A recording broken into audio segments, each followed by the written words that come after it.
Hello everyone and welcome back to the High School Sports Beat brought to you by Alfred State College. I'm Dave Yates. It is time now for the High School Notebook brought to you by Dunkin. America runs on Dunkin. And joining us once again this week is Matt Trabold. Matt, thanks for joining us. Thanks for having me on.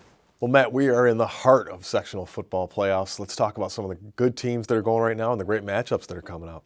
Yeah, so East is what I looked at right now, and it's such a big deal because mid-season they play Arcadia. It's a 5-point game. They barely squeak by. The Titans don't have their star running back in Cayman Crumity, so obviously that seemed a much more close matchup. But when it comes to sectionals, what a difference a month makes. They clobbered the Titans 50-8. And Freddie Brock is really a microcosm of this run they've been in. I think East has been a red-hot kind of stretch since, I would say, maybe week 4, UPrep, they come back and beat them with what they did in the second half. And Freddie Brock, first couple weeks of the season, he had a lot of issues in the first half of games in terms of fumbling the football. He had some trouble in terms of scoring before halftime, but he's not having that problem right now.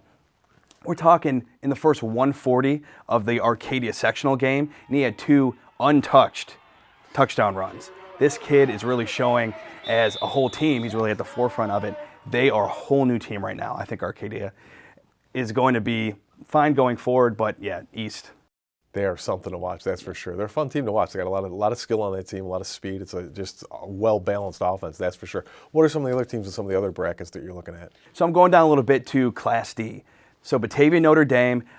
Don't look at the first 2.5 quarters against York in their sectional quarterfinal game because that was a game very emotional. They have a lot of bad blood history going on with those two teams. They didn't score until 5:30 left in the third quarter, but when they started scoring, Batavia Notre Dame wowed.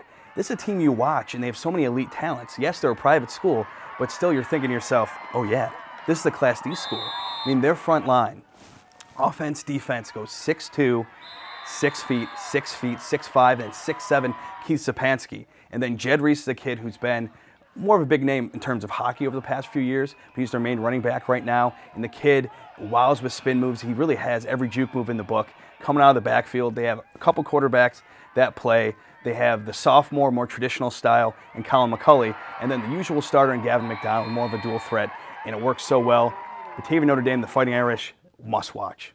Sounds like a whole bunch of loaded weapons on that one as well. Now, you mentioned UPrep earlier and their loss to East, but this is a team that seems to be regaining some stride. And it's a newer program, a young program, and one that is definitely starting to establish itself.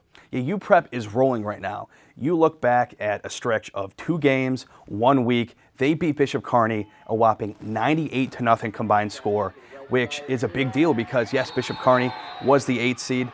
To a certain degree, they deserve to be the 8th seed, even though they played a pretty tough schedule. But they have UConn running back commit Nate Carter. So when you look at that, it's a very legitimate feat, beating by that many points. And they're really getting the job done, not just by scoring a lot of touchdowns, but long touchdowns, 40, 50, 60, 70 yards. And they mix in plenty of special teams touchdowns. Against East, they had 2 first-half return touchdowns. And then you also mix in plenty of defensive touchdowns. They had 2 pick sixes against Bishop Kearney the first go-around. And they, kind of like East, kind of like a smaller team in Batavia Notre Dame, have really been experimenting with 2 quarterbacks. Jamari Johnson in the East game, week 5. They had him come in. He's a freshman. And Clyde Davis, the usual starter, he got spelled for a little bit by Johnson. Johnson, a little bit more of a pocket presence. He is maybe half a foot taller than Clyde Davis is. He came in, had a couple really good drives throwing the football. So you look at the rest of Class B, Batavia gets upset by Palmac, but Livonia is still there. They have a lot of history of sectional success.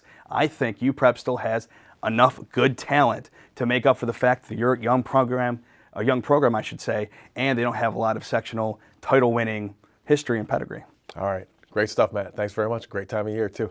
Back with more of the High School Sports Beat brought to you by Alfred State College right after this.